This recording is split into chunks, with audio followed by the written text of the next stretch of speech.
Nah, ini beliau memulai daripada Kitabul Arba'in ini. Imam Al-Ghazali ada dua tulisan Kitabul Arba'in, cuma ilmu usul itu dalam ilmu usul dalam masalah akidah. Kalau beliau ini Kitabul Arba'in dalam bidang hadis. Apa yang dimaksud dengan Al-Arba'in? Al-Arba'in itu artinya 40. Karena memang hadis yang beliau kumpulkan di dalam kitabnya itu berisi 40. Nah, jadi di dalam muqaddimah pendahuluan kitab ini beliau nanti mengungkapkan alasan kenapa jadi mengumpulkan hadis 40. Jadi ada alasan-alasan. Yang pertama beliau memulai kitab Bismillahirrahmanirrahim. Setiap kitab pasti para ulama-ulama kita mendahulukan tulisan basmalah atau Bismillahirrahmanirrahim. Kenapa alasannya? Yang pertama karena mengamalkan isi Al-Quran. Isi Al-Quran, surah yang pertama kali dalam penulisan adalah surah Al-Fatihah. Dan ayat yang pertama kali surah Al-Fatihah adalah Bismillahirrahmanirrahim. Yang kedua, alasan kenapa ulama menulis Bismillahirrahmanirrahim di awal-awal kitabnya karena mengikuti Rasulullah SAW. Dalam hadisnya Rasulullah SAW bersabda, "Kullu amrin li balin la yubda'u bi bismillah fa huwa aqta wa fi riwayatin wa huwa ajzam fi riwayatin fa huwa afdal." Yang artinya tiap-tiap pekerjaan, tiap-tiap urusan yang baik yang diperhatikan oleh sahibul hal dalam mengerjakannya, kalau tidak diawali dengan membaca atau dimulai dengan Bismillah, maka itu terputus ataupun terpotong. Apa maksud terputus? Yaitu sedikit keberkahannya. Nah, maka dengan dua alasan inilah beliau mengawali tulisannya dengan Bismillahirrahmanirrahim. Fadilat keutamaan Bismillah ini banyak banget. Di antaranya aja, barang siapa yang hendak tidur membaca Bismillahirrahmanirrahim 21 kali, maka malam itu dia terpelihara dari mati mendadak. Mati mendadak ini paling nyaman. Yang nyaman itu subuh mendadak. Takjub, oh jadi orang subuh mendadak, nah itu nyaman. Tapi kalau mati mendadak itu ngalih. Kalau ada berisi dosa, yang mana yang mendadak? Baik dosa kepada Allah maupun dosa kepada sesama. Tapi pun kita masih banyak dosa dan kesalahan, ibadah pun sedikit, ketaatan pun kurang, mati mendadak pun repot. Itulah di antara hikmahnya orang garing, orang sebelum meninggal garing, supaya dia siap-siap, ayo taubat kembali, minta ampun kepada Allah, berelaan, memaafkan lawan orang-orang yang bersebelahan, lawan keluarga, lawan bingsanan, sahabat, tetangga, meninggal nyaman. Maka amalannya supaya ada mati mendadak dalam hadis Nabi, hendak kuring baca Bismillahirrahmanirrahim 21 kali.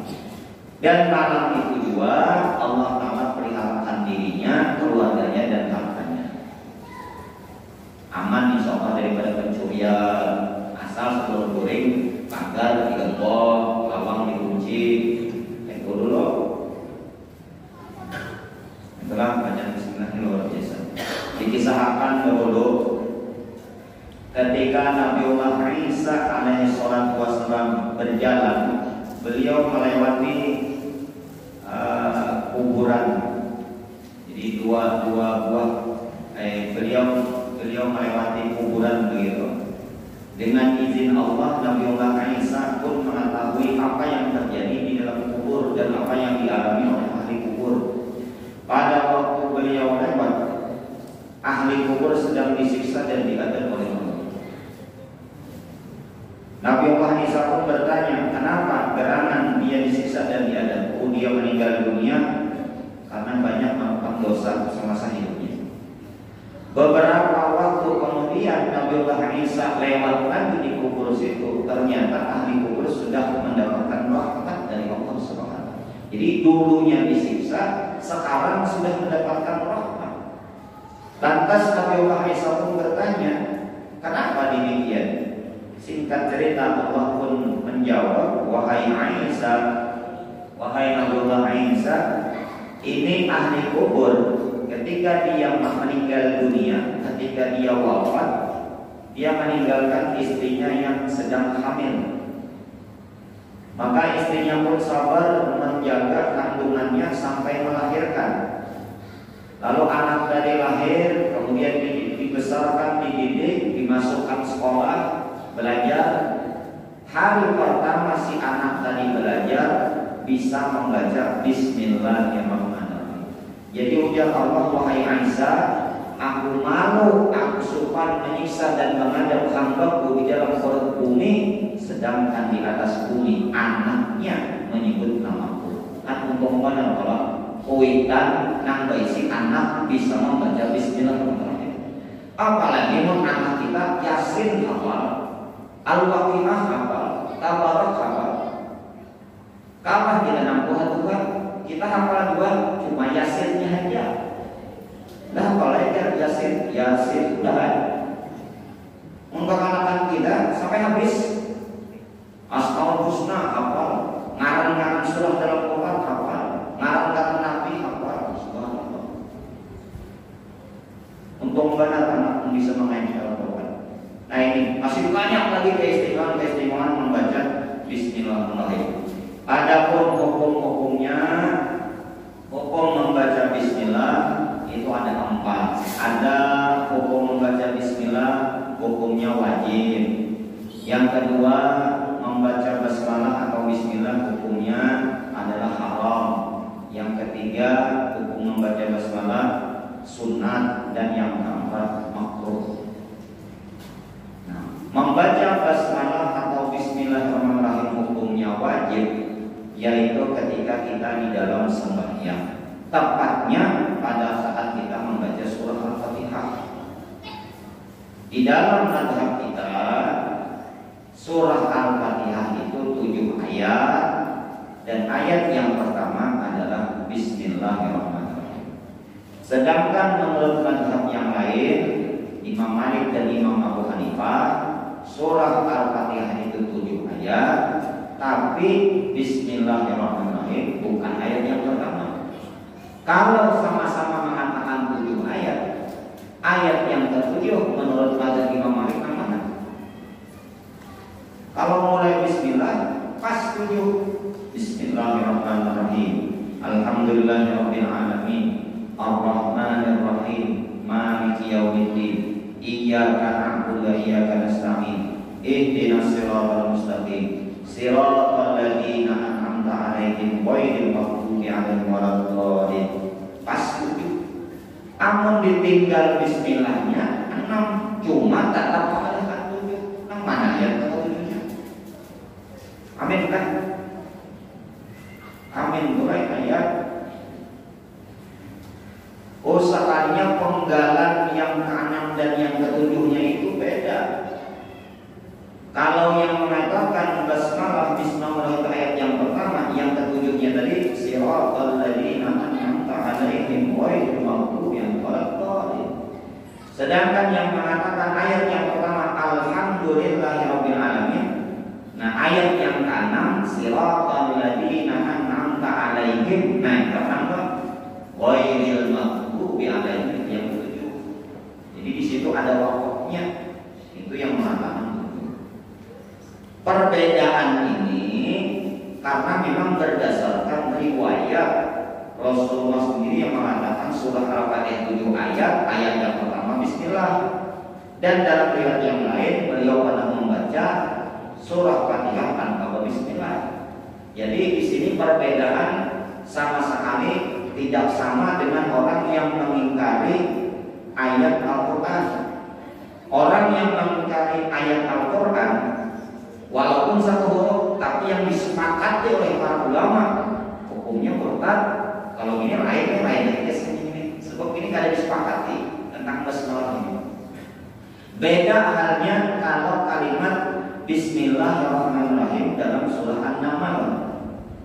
Coba kalau kalian buka Al-Quran surah An-Naml ada innahu min Sulaiman wa innahu bismillah. Nah ini Bismillahirrahmanirrahim di sini sepakat para ulama termasuk ayat dalam surah An-Naml. Ini kan selisih. Tapi kalau Bismillahirrahmanirrahim pemulaan surah Al-Fatihah ulama berbeda pendapat. Maka oleh karena itu di dalam mazhab Imam Asy-Syafi'i bagi orang ketika sembahyang membaca surah Al-Fatihah wajib dia membaca ketujuh ayatnya termasuk Bismillahirrahmanirrahim. Lalu makanya apa? Kita jadi makmum sedangkan imamnya ada Bismillah, kayak imam-imam Masjidil Haram ataupun imam-imam Masjid Nabawi di kota Madinah. Kita nih makanya belajar fikih itu jangan terlalu sempit. Dalam agama kita itu ada kaidah idza dhaifal amru ittasa'a. Apabila permasalahan itu sempit, dia makin melebar. Karena memang konsep agama kita itu kemudahan, ad-dinu yusrun. Jadi bukan dipersempit. Terjadi perbedaan ini kita jangan terlalu pincik sehingga ada pernah kita menemui rombongan jamaah umroh orang Banjar kadang mau sembahyang di Masjidil Haram, imamnya orang Mekah, hakun sembahyang berjamaah di hotel aja. Kenapa? Kada sahnya ya Allah pian larang bayar ke umroh karena sembahyang berjamaah di Haram itu menjadi larang. Karena 2 rakaat sembahyang di Masjidil Haram lebih baik daripada 100.000 rakaat di masjid lain. Mun pian di hotel ada dapat. Nyana membawa uang, membawa ini juga sedikit benar. Bukuhannya kan Bismillah kan sedikit aja. Nah, ambillah yang kelonggaran. Salah satu pendapat yang longgar ada dalam kitab Syarah Al-Yaqutul Nafis. Beliau mengatakan Sayyid Ahmad bin Umar Asy-Syatiri. Kalau salah Sayyid Ahmad bin Umar Asy-Syatiri. Ujar Siddiq, biar aja kita jadi makmum walaupun imamnya kada Bismillah waktu Fatihah, tapi dalam hati kita dietikatkan imam itu sahaja menurut katanya. Amun kita beranggap tadinya pada sah, pada kita nyata kita pada sah jadi makmumnya. Jadi sahaja. Ini hakun sembahyang di hotel saya benar. Tapi dalam praktek di masyarakat hendaknya si imam ini bisa membawa diri. Nyata-nyata masjid ini masjid orang yang bila baca Fatihah Bismillah, makmumnya pun seberatan yang meyakini bila baca Fatihah Bismillah. Mantap-mantap hanya kulit sekolah dari Timur Tengah di Madinah 5 tahun dia suruh orang ini imam. Allahu Akbar. Alhamdulillahirabbil alamin. Nah, ini mencari uang. Ini mulai buat caranya. Kenapa jadi mulai buat? Nyata-nyata masjid itu orang berbismillah, setiap hari orang berbismillah. Jamaahnya pun berbismillah juga waktu menjaga. Jangan dari luar. Kalau masalah fikih ilmu memang benar, tapi penerapan di masyarakat kadang-kadang kita kayak itu. Coba kalau pian membuka di YouTube, Syekh Abdurrahman As-Sudais pernah datang ke Jakarta jadi imam sembahyang Isya di Masjid Istiqlal. Oh Bismillah sih, ini orang pintar, orang alim lagi, nah ini alim bijaksana. Kadang pun sih mengalasi pertimbangannya, ini mesti orang jamaahnya seberatan ke Bismillah. Mau aku kalau Bismillah berarti aku mengalasi kehendak seseorang, bukan mungkin. Ini kadang matang-matang murid dari Madinah 5 tahun, jadi imam Allahu Akbar. Alhamdulillah, wajar aja ini sangat orang mencari uang. Nah, yang kedua, Bismillah hukumnya adalah haram ketika hendak mengerjakan perbuatan haram. Nih, komi dan apa komi itu? Kopi mereng, Malangga, mabuk lantaran gadis berarti whisky macam-macam ya Allah. Makin sederhana pembuatannya, minuman keras makin haram aja. Mabuk, lalu ini hendak minum minuman keras, Bismillahirrahmanirrahim. Yang ketiga, hukumnya makruh apabila memulai pekerjaan yang makruh. Dan yang keempat, sunnah, yaitu dalam setiap mengawali pekerjaan yang baik-baik, membaca buku, makan, minum, mengenakan pakaian, mengenakan celana, mengenakan sandal dan sebagainya. Nah ini, jadi beliau mulai dengan bismillah. Nah, beliau menjelaskan, ujar Sidin, segala puji bagi Allah, alhamdulillahirabbil alamin, qayyumis samawati wal ardi, mudabbiril khalaiqi ajmain, ba'itsir rusuli sallallahu wasallam alaihi wal mukallafin bil hidayati wa bayani syar'ihi bid dalail qat'iyyah wa wadihatil qara'in, amru ala jami'i ni'ami wa asrul mazid min fadli wa karamih. Segala puji bagi Allah Tuhan semesta alam yang menguasai langit dan bumi, yang mengatur semua makhluknya, mengutus para rasul sallallahu alaihi wasallam kepada mukallaf untuk memberikan hidayah, petunjuk dan menjelaskan syariat agama dengan dalil-dalil yang qat'i dan dengan hujah yang nyata. Aku memuji kepada Allah atas segala nikmat-Nya dan aku memohon ditambahkannya ilmu berkat karunia dan kemuliaan-Nya. Kemudian beliau mengatakan wasyhadu an la ilaha illallah qahar, aku bersaksi bahwa tidak ada Tuhan yang berhak disembah melainkan Allah yang Maha Esa lagi Maha Perkasa, Al-Karimul Ghaffar yang Maha Dermawan lagi Maha Pengampun. Aku bersaksi bahwasanya Nabi Muhammad adalah hamba-Nya dan rasul-Nya, kekasih-Nya dan orang yang dicintainya, afdalul makhlukin, afdalul makhluk, al-mukarram bil Qur'anil Aziz, yang dimuliakan dengan Quran al-Aziz, al-mu'jizatil mustamirah, yang mukjizatnya terus-menerus walaupun pergantian dari tahun ke tahun.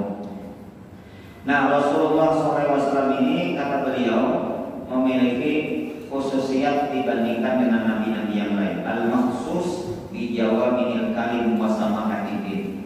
Jadi khususiyat keistimewaan yang Allah berikan kepada Rasulullah itu namanya jawami'ul kalim. Apa itu jawami'ul kalim?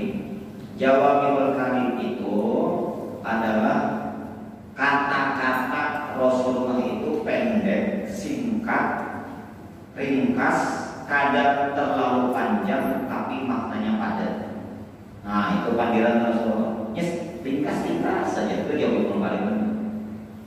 Karena kayak kita pernah panggilan banyak, kosong, ada nilainya, latur kita kesana kemari, ada isinya ada. Nabi panggilan singkat tapi maknanya padat. Contohnya ad-dinun nasihat, singkat saja.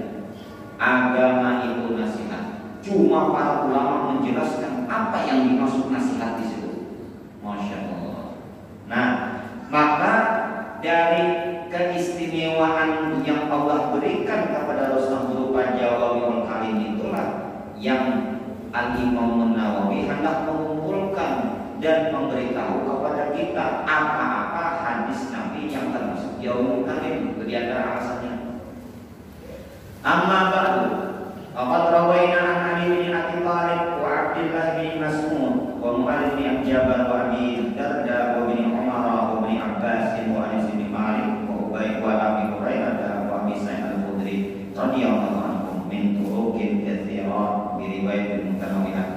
Jadi ujar Sidin sudah telah kami riwayatkan dari Sayyidina Ali bin Abi Thalib dan beberapa orang sahabat yang kita sebutkan namanya tadi dengan jalan yang banyak dan riwayat yang bermacam-macam, bahwasanya Rasulullah pernah bersabda, man hafiza ala ummati arba'ina hadisan. Nah, ini ada hadisnya. Barang siapa yang menghafal dari kalangan umatku, menghafal 40 hadis, hafalnya 40 hadis min amri dinha, tentang urusan agamanya, ba'asallahu ta'ala yaumal qiyamah fi zumratil fuqaha wal ulama. Niscaya Allah akan membangkitkannya bersama para ahli ulama, ahli fikih nanti pada hari kiamat. Ada hadisnya. Riwayat yang lain, ba'asallahu faqihan alim, Allah membangkitkannya sebagai orang ahli fikih dan orang alim. Riwayat yang lain, wa kuntu lahu yaumal qiyamah syafi'an wa syahidan. Kelak nanti pada hari kiamat aku yang akan memberikan syafaat dan akan menjadi saksi tentang kebaikan Riwayat yang lain dikatakan bagi orang yang hafal 40 hadis tadi, silahkan masuk surga lewat pintu mana saja. Nah, maka kata beliau, hadis tentang keutamaan menghafal 40 hadis tadi dengan berbagai macam riwayat dan berbagai macam sanad keilmuan dari para ulama tadi, para ulama ahli hadis mengatakan hadis itu dhaif, lemah. Di sini lemah, kualitasnya nih lemah. Nah, banyak para ulama yang menegaskan bahwasanya hadis itu dhaif di dalam kitab-kitab hadis mereka. Jadi aku tahu ya hadis itu dhaif. Tapi alasanku menulis 40 hadis ini bukan karena hadis itu. Nah, itu alasan sendiri. Kalau bang karena Nabi memadahkan barang siapa yang menghafal, kalau menulis ada sih. Aku tahu hadis itu lemah. Tapi dari satu sisi hadis lemah itu boleh diamalkan sebagai fadilah, beramal. Kadang boleh dijadikan hujah landasan hukum. Karena untuk hujah landasan hukum itu hadis sahih yang mutawatir, bukan ada cukup hadis sahih aja. Karena hadis itu ada hadis ahad, ada hadis mutawatir. Dalam masalah akidah itu hadisnya sahih dan mutawatir. Banyak hadis sahih tapi ahad kan awal dalam akidah Ahlussunnah wal Jamaah. Begitu juga tentang berkaitan hukum, masalah nikah, masalah hukum sembahyang, faraid, dan masalah hukum yang lain, itu hadis sahih yang mutawatir. Tapi kalau hadis dhaif pada awal dijadikan hujah hukum, tapi kawat kata ulama ahli hadis dijadikan sebagai keutamaan, motivasi kita bagaimana. Kayak di bulan Rajab tadi lah, di bulan Rajab ini banyak di media-media sosial, di WhatsApp kita, di Facebook kita, kekawanan mengirim tentang fadilah keutamaan puasa di bulan Rajab. Nah, barang siapa puasa di bulan Rajab 3 hari ya, Kamis, Jumat, Sabtu. Nah, itu ada penceramah kita di Indonesia ini yang memandangkan hadisnya maudhu ya. Kalau maudhu itu biar palsu artinya. Padahal kita baca di dalam kitab Al-Hawi bil Fatawi oleh Al-Imam As-Sayyuti, ujar sedikit hadis dhaif. Ada maudhu. Maka sini harus benar pulang. Kadang dalam kitab-kitab pengajar. Sekalinya dalam kitab Hawi ada Al-Hawi. Jadi orang sekarang itu begitu mudah memandangkan hadisnya tidak ada, hadisnya lemah. Lalu lagi gitu. Nah, beda. Jadi kata Imam Nawawi, alasanku mengumpulkan hadis 40 dalam Kitabul Arba'in itu bukan karena itu aja. Nah, tapi ujar sidin. Nah, alasan yang pertama memang wa qad ittafaqal ulama ala jawazil amali bil hadis dhaif fi qada'il amal. Ini alasannya. Para ulama sepakat atas bolehnya mengamalkan hadis dhaif dalam fadilah amal. Apa? Fadilah amal. Silakan amalkan. Mawa ma'ahada paraisa intimani. Nah, bersama ini bukanlah karena sandaranku mengamalkan. Kenapa kamu kata sih? Bal ala qauli sallallahu alaihi wasallam, akan tetapi karena hadis Rasulullah yang lain. Apa hadis Rasulullah yang lain? Kata Nabi, liyubal lighi syahidu minkumul ghaib. Hendaknya orang yang menyaksikan di antara kalian menyampaikan kepada yang kada hadir. Jadi waktu itu para sahabat pas pada waktu Hajjatul Wada, Rasulullah minta persaksian, apakah sudah aku sampaikan semua agama kepada kalian? Sudah, ujar para sahabat. Maka Nabi berpesan, hendaknya di antara kalian yang hadir, sampaikan kepada kalian, sehingga ilmu sampai kepada kita.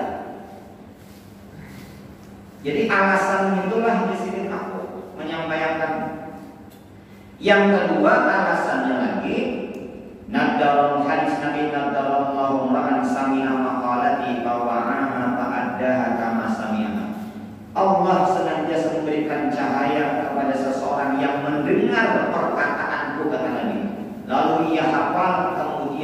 ia sampaikan sebagaimana ia mendengar tadi. Nah, kan Imam Nawawi ini Sidin belajar dari guru Sidin, dari guru sampai kepada Rasulullah. Jadi mendengar riwayatnya secara bersambung begitu. Nah, maka di antara ulama-ulama juga banyak yang menulis kitab dengan nama Arba'in.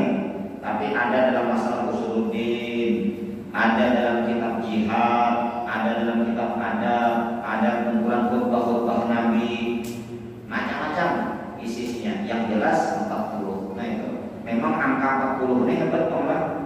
40 ini hebat benar. Kita orang Banjar aja kan pengarang Arba'in ada. Di orang Banjar pengarangnya Arba'in berarti bapak 40.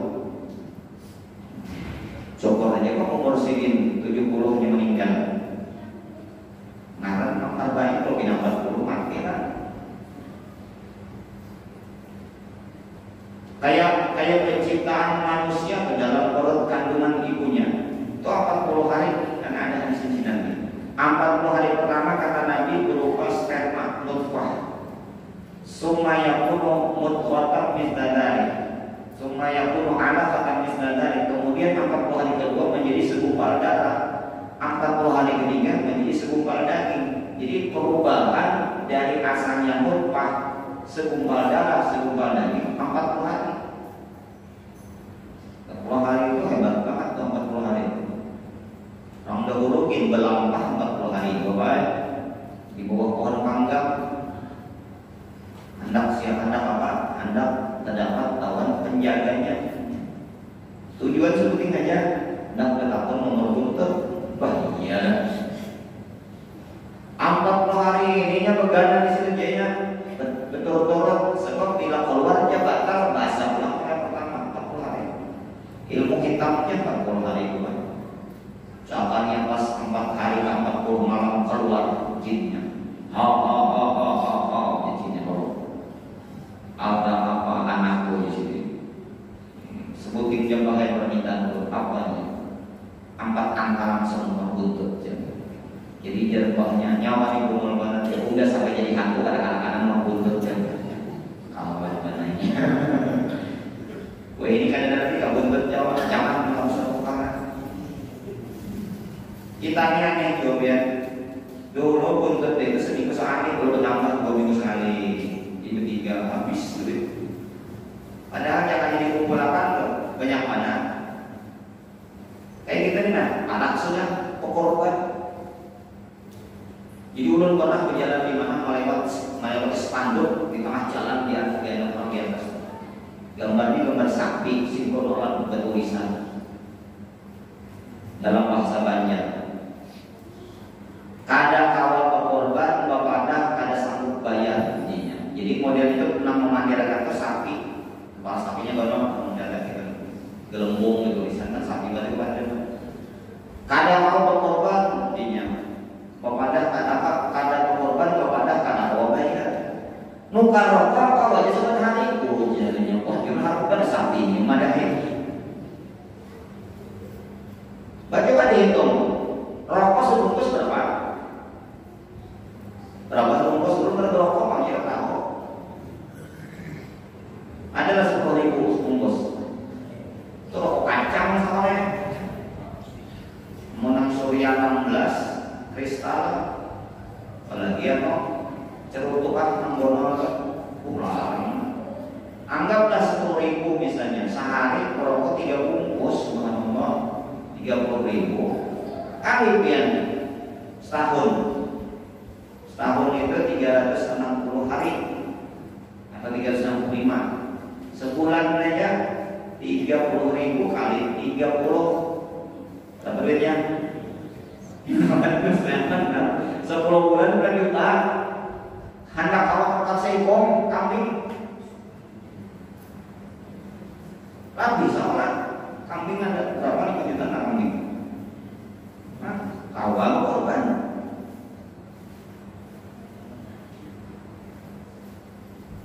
Umat sapi sepertujuh kan di mana-mana ada yang 2.500.000, ada yang 3 juta tergantung golongannya cuma rata-rata 2.500.000 we. Kan kawal tapi kan. Ini 2 juta. Nah bagi yang murah lagi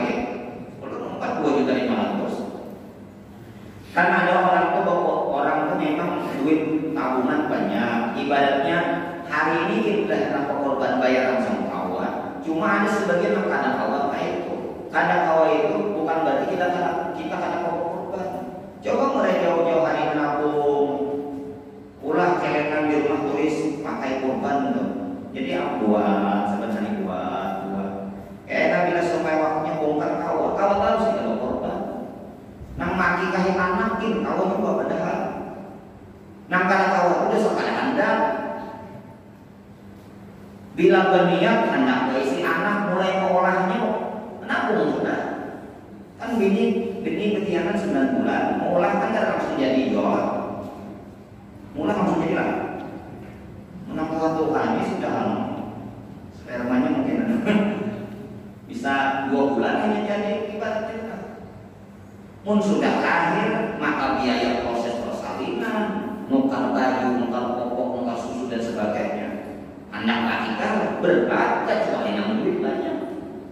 Langsung bayar duit banyak tuh, kelihatan banyak duit itu bisa sayang. Nah maka kita itu diusahakan walaupun korban hukumnya sunnah aja, sunnah muakkadah. Tapi kalau kawat kita nak mampu jangan meninggalkan. Bagus banget yang berkorban Allah. Luar biasa berkorban. Sebelum darah hewan korban menetes, sudah Allah siapkan tempat tinggal bagi orang berkorban di surga. Luar biasa puja Rasulullah, wa inna halaqati yaumal qiyamah bi quruniha wa aslafiha. Sesungguhnya nanti hewan korban datang mereka lengkap dengan buku-bukunya, dengan tanduknya. Azimu dhahayakum wa as-sirati madayakum. Besarkan korban kalian karena akan menjadi tunggangan kalian nanti di akhirat. Jadi biar ada modelnya dulu lah, ada orang tua kan seekor sapi ketujuh kalau namanya. Kebetulan kawan sidin seekor sapi itu kekanakan nang berniatnya langsung jadi anak harus itu ikut niat korban juga. Jadi nang Tuhan ini datang melawan kurnya ulun disuruh menyembelih. Ustaz jangan ngomong pada sama panitia. Kenapa gitu? Ulun pindahkan aja kelompok ulun itu ke lain. Kenapa? Karena di kelompok ulun belum 67 itu banyak kekanakan. Kenapa gitu? Karena alih karena dia di surga kan orang korban kan yang menunggangi tunggang hewan korban juga itu. Kekanakan itu gaya sih. Kalau pindah di atas sama jabatan sepuluh terkumpul yang itu banget. Orang tua kita udah kasih wah. Jadi turun lah bohong kita apa. Tapi paling biasanya sapi lon kambing ini kekanakan bobot ya senang ya lagi buku pasti jualan punya pasti ada aja ben. Dan mau sini terlalu. Nah jadi pian-pian di sini mudah-mudahan kau korban berada. Nah bagilah kepada saudara-saudara kita yang jahat makan daging korban nyawa. Ayo. Nah maka kata Al-Imam Nawawi dengan alasan itulah, dengan alasan hadis-hadis Nabi tentang keutamaan orang yang menyampaikan hadis itulah alasanku manusia hidup. Jadi bukan karena hanya memandang fadilah keutamaan barang siapa yang menghafal hadis dari bukan itu aja. Karena itu aku tahu hadis tertentu. Ibarat bahasa kita ada perkumpulan Imam Nawawi, ada sedikit alim banget. Nah inilah lalu beliau menulis. Maka yang lebih hebat lagi, beliau bukan hanya mengumpulkan 40 hadis, tapi hadis yang beliau kumpulkan Jawami'ul Kalim dan yang berisi nasihat-nasihat yang bermanfaat. Nah inilah pengantar daripada kitabul arba'in kita malam ini yang mudah-mudahan bermanfaat. Lalu kita masuk isinya lah, malam Kamis kita hanya masuk isinya yaitu tentang niat. Nah ini aja dulu. Karena kalau di pesantren kadang-kadang kita ingatkan mengajar belajar kitab, tapi yang belajar kada tahu ngaran kitabnya, kada tahu penulis kitab, kada tahu aneh banget belajar kitabnya tapi kada tahu siapa. Jadi kita sampaikan kitab yang kita pelajari Kitabul Arba'in, penulisnya Al-Imam Nawawi ngaran sidin Yahya bin Syarafuddin dan memiliki karamah atau kemuliaan tersebut. Mudah-mudahan bermanfaat. Mudah-mudahan Allah Ta'ala memuliakan kita di dunia dan di akhirat, dan mudah-mudahan kita kawal mengamalkan hadis-hadis yang akan kita pelajari tadi. Amin ya Allah. Silakan kalau ada yang mau bertanya. Satu persatu. Mohon maaf pada jamaah sekalian dan Minggu yang lalu kita menyampaikan kepada jemaah kalau Anda bertanya silakan melalui WA. Tapi karena kami belum minta izin dengan guru, nomor WA di masjid yang kita pakai. Nah, jadi tadi sudah izin oleh guru kalau Anda bertanya melalui WA guru itu bisa akan kita sampaikan nanti WhatsApp dari guru kita.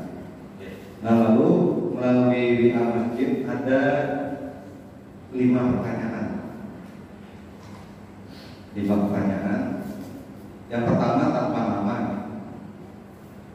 Pertanyaannya, orang yang belum pernah akikah, tapi ketika waktu hari kurban ada dana, mana yang lebih utama, akikah atau kurban?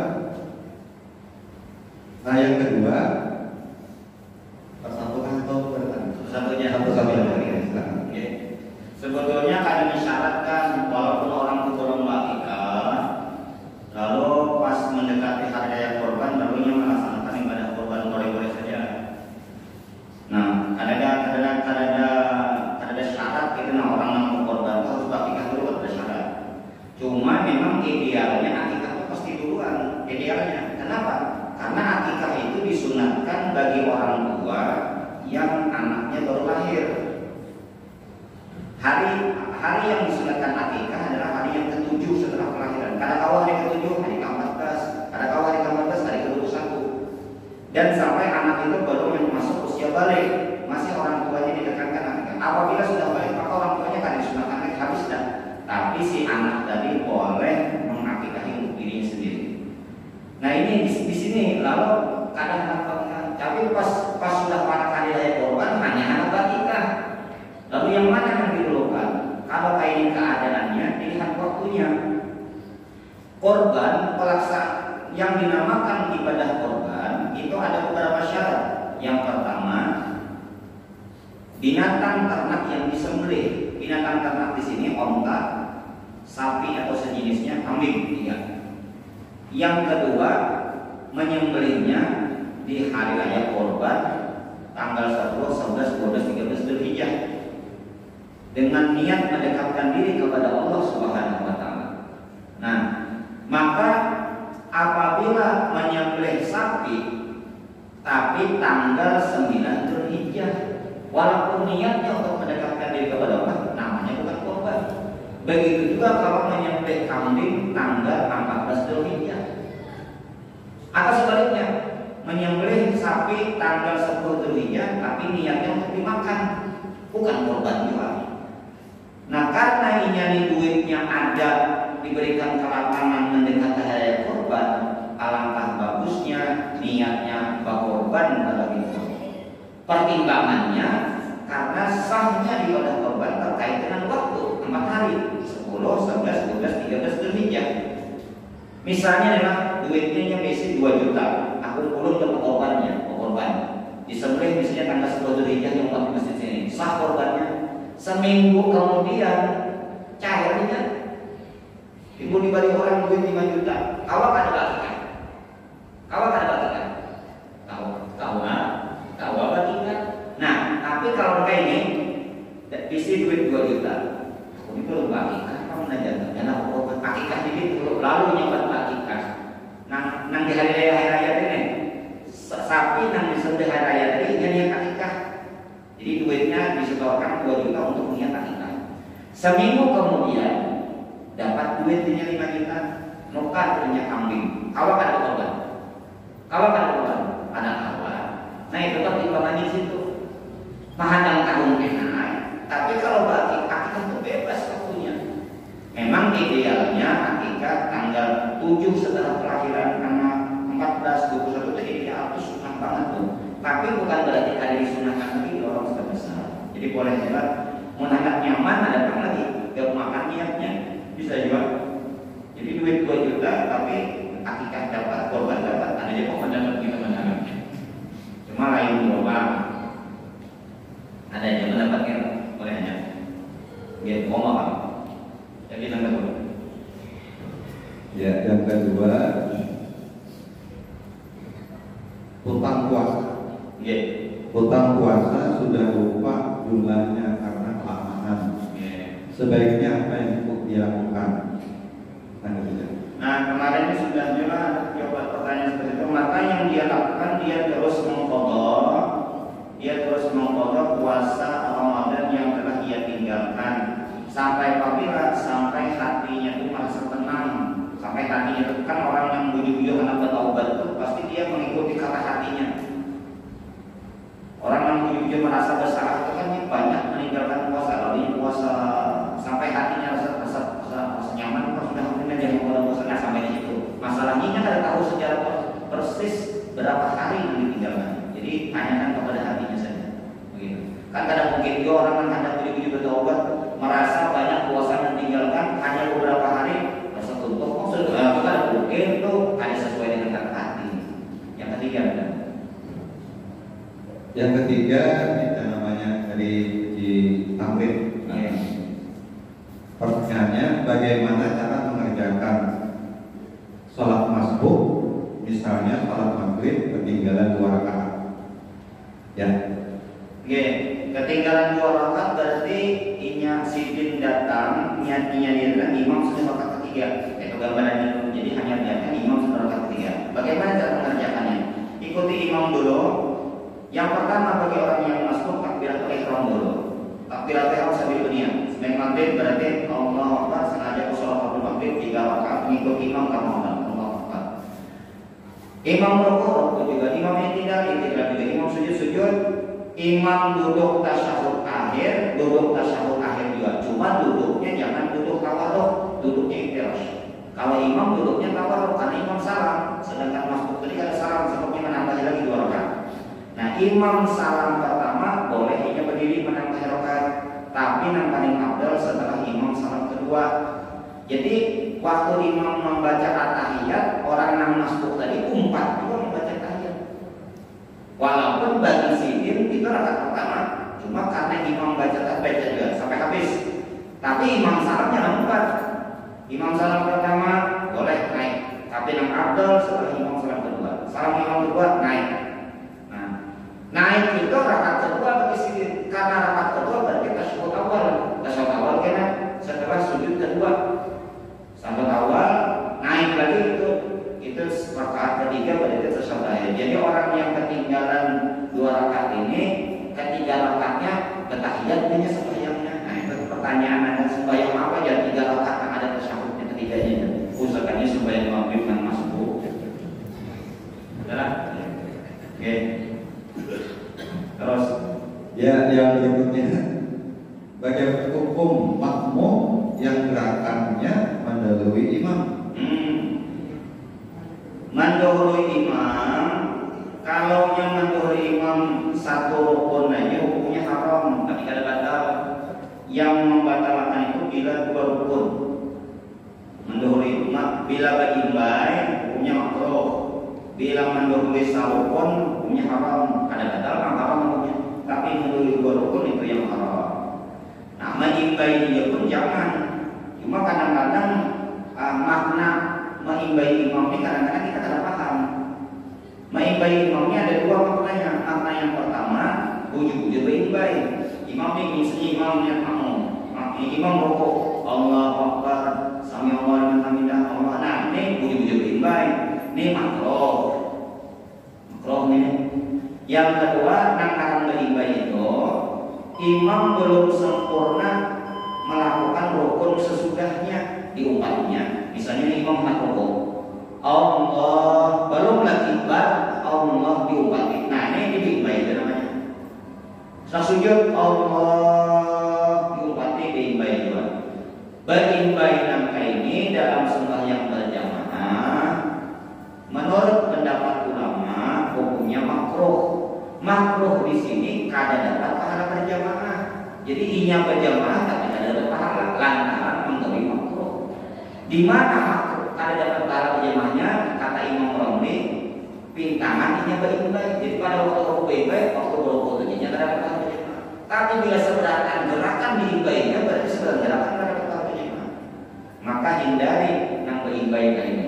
Kuncinya sebutin aja, bila inya imam hanya 3 rakaat. Itu aja kuncinya.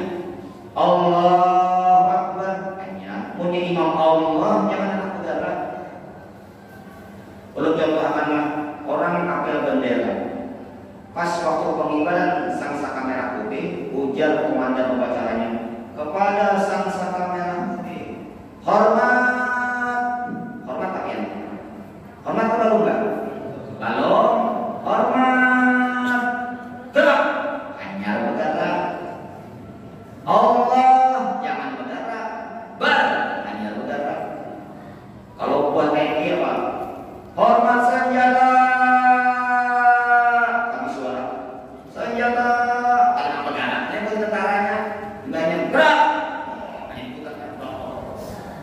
itu orang bujur. Ngomong kita kepada sang kakak hormat, kita tiba-tiba kita jadi serowanan viral kan, emang baik. Lagi lanjutan. Yang terakhir, bagaimana cara menjamak sholat dalam perjalanan? Nyata zuhur dengan asar. Oke, sembahyang jamaah. Nah, apa itu sembahyang jamaah? Jamaah itu artinya menghimpunkan atau menggabungkan. Nah, sembahyang jamaah ini menggabungkan dua waktu sholat dikerjakan pada satu waktu. Yang bisa dijamak zuhur dengan asar, maghrib dengan isya, subuh lawan zuhur kan awal. Jadi nak kapan dijamak maghrib lawan isya, zuhur lawan asar. Ada jamak takdim, ada jamak takhir. Jamak takdim zuhur lawan asar dikerjakan waktu zuhur, berarti asar ditarik ke zuhur. Maghrib lawan isya dikerjakan waktu maghrib, isya ditarik ke maghrib. Sedangkan jamak takhir sebaliknya, zuhur lawan asar dikerjakan waktu asar, maghrib lawan isya dikerjakan di waktu isya. Kalau jamak takdim, maka syaratnya nambah dahulu, ampun waktu berdahulu. Misalnya maghrib lawan isya, maka syaratnya maghrib lawan isya. Ada kebalik ada sama. Bilanya zuhur lawan asar, zuhur dulu baru asar. Sedangkan jamak takhir terserah. Misalnya jamak takhir zuhur lawan asar, mau zuhur dulu, asar silakan. Nah, itu cara mengerjakannya. Kemudian niatnya di pemulaan, di rakaat di takbiratul ihram yang pertama itu niatnya menggabungkan jamaah apa? Misalnya sengaja sholat fardu zuhur 4 rakaat, jamaah takdim sama asar, itu diniatkan waktu itu. Kemudian syarat yang ketiga, jangan ada taharat, limbah tuntung zuhur langsung sembahyang asar. Jangan taharat, tidak taharat basah. Nah, kemudian itu cara mengerjakannya. Adapun syarat perjalanannya, karena yang jamaah ini, yang boleh jamaah ini dua aja. Ini yang Muhammad dalam mazhab kita. Yang pertama orang yang dalam perjalanan, yang kedua dengan sebab hujan. Tapi dengan sebab hujan itu jamaah takdim saja. Tapi pendapatnya Ikhtiyar Imam Nawawi, orang garing pun boleh jamaah. Nanti sampai ke sana insya Allah kita belajar ini. Supaya orang garing itu kadang meninggalkan sembahyang, boleh jamaah, ada caranya. Kemudian perjalanan seperti apa? Perjalanan yang pertama jaraknya dulu. Jaraknya itu yang disebut. Jaraknya itu kalau dari hadis Nabi, 2 marhalah lain. 2 marhalah itu sama dengan 16 farsah. 16 farsah itu kalau dengan onta seharian semalaman. Cuma kalau dikonversi dengan hitungan kita sekarang, ulama beda pendapat. Ada yang mengatakan 80 km lebih, 81, 83, 85, 90. Ada yang paling jauh 120. Jadi kan hendak ada tersalah, ambil yang 120. Pasti ada salah sebab dan buat beragam. Kamu 80 masih ada mengatakan 81. Nah, kemudian itu dihitung jarak tempuh normal, mulai tempat kita ke tempat tujuan, bukan dihitung pulang-pulik atau putar-putar. Kamu putar-putar ke Sungai Andai sedikit sampai. Mulai jam 7 bisukan putar aja. Jam 2 hanya ke Sungai Andai situ, karena itu sampai aja. Cuma lain ini jarak tempuh. Kemudian niat perjalanan bukan untuk maksiat niatnya. Kemudian tempat tujuan jelas, ada tujuan dan tempat tujuan jelas. Dan melakukan jamaah itu dia masih dalam keadaan musafir.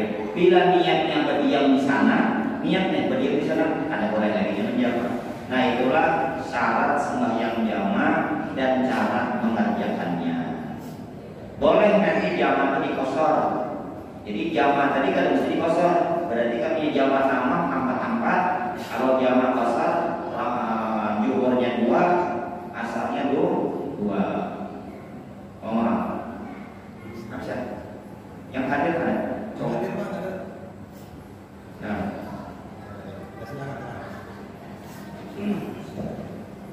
Bismillahirrahmanirrahim. Terima kasih. Tadi disinggung masalah hukum ibadah bismillah. Menurut pendapat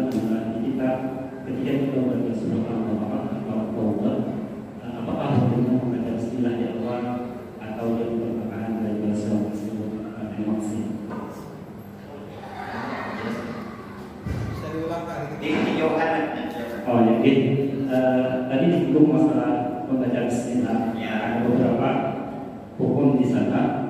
Yang menurut diinginkan bahwa ketika membaca surah Al-Baqarah atau At-Taubah di awal dari membaca bismillah di awal surah atau di pertengahan surah itu apa hukumnya? Oke. Surah Al-Baqarah atau surah At-Taubah ini juz 12 lah.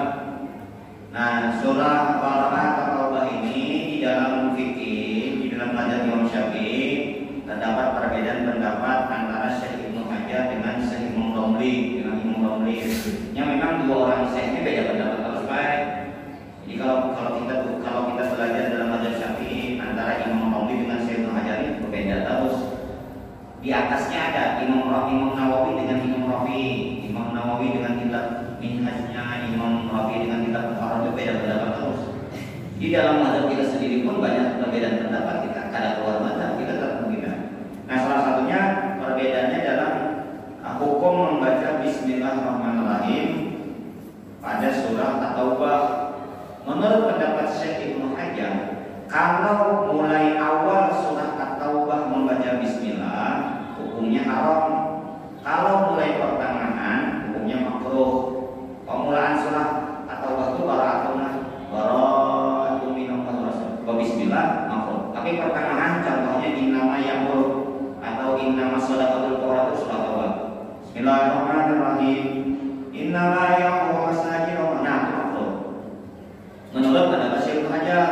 Tapi menurut pendapat Imam Romli di dalam kitab beliau Nihayatul Muhtad nama kitabnya, ada sekitar 4-5 jilid lah.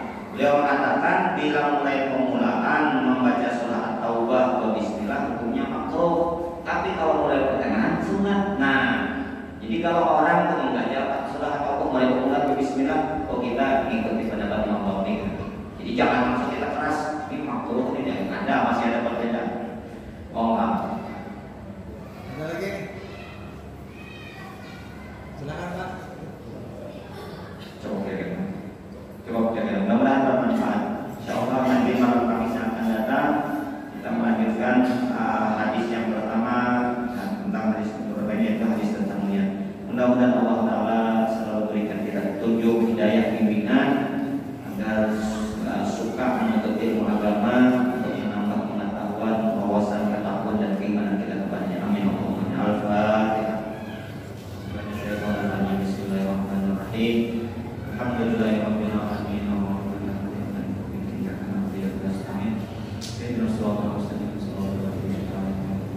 Bismillahirrahmanirrahim.